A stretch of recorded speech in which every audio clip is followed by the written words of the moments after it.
High পাই লেভেলে থাকবা তোমরা, আবার মা আর টাকা দেওয়ার সময় থাকবে না। না না, মাফ করবো না, এসব সালমের আমি মাফ করবো না।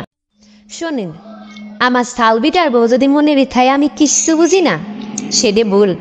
আমি সব বুঝি।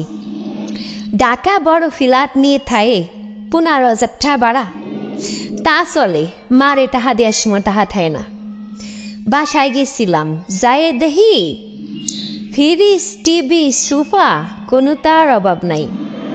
ফ্রিজ খুলে দেখি মাছ মাংস বড়া, বাজার ঘাট ভরপুর। মনে হয় আমার সাল দিয়ে সাইড দেবো ফালতে পারবে, এত শৌখিনতা করে। অথচ আমি জানি টাকার জন্য ফোন দেবো, মা আমার হাত খালি, সংসারে যে কত খরচ। তা ওই রকম যদি তোরা শৌখিনতা করিস তোকে তো খরচ হবে। তোরা এত শৌখিনতা করিস কা?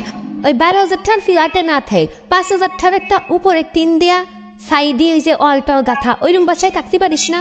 অত শৌখিনতা পোহানতে আসে, তাহলে তো জায়গায় 7,000 টাকা বাইসে যায়, সেটা করে তো মারে দিতে পারিস। হাই পাই লেভেলে থাকবা তোমরা, আবার মা আর টাকা দেওয়ার সময় থাকবে না। না না, মাফ করবো না, এসব সালমের আমি মাফ করবো না। নিজেরা এসির মধ্যে থাকবে, দামি দামি ফার্নিচার, দামি দামি খাটায় শুবা, আরো বড় মাছ, 3-4 প্রকার মাংস তোমাকে ফ্রিজে থাকবে, এবার মা আর টাকা দেওয়ার সময় টাকা থাকবে না, তা তো হবে না। তোমাকে এই অভাব কোনো অভাব না, এলো বড় লোকই অভাব। এসব বাপ সব বাদ দাও, আমি ক্ষমা করবো না। আমি তোমারে জন্ম দিছি, বড় উঠছি, লেহাপড়া শিয়েছি, বিয়ে শাদি দিছি। তুমি আমার কাছে ঋণী, তোমার কাছে আমি ঋণী না।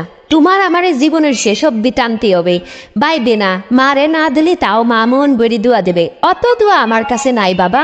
নিজেরা তো শুই থাকবা, মার খোঁজ খবর নিবা না, মা তাহার কষ্ট হবে, তা তো হবে না।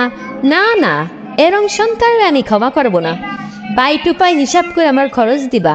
এ কোন ধরনের অভাব সব আমার বোঝা হয়ে গেছে, এলো বড় লোকই অভাব। এ অভাব কোনো অভাবের মধ্যে পড়ে না।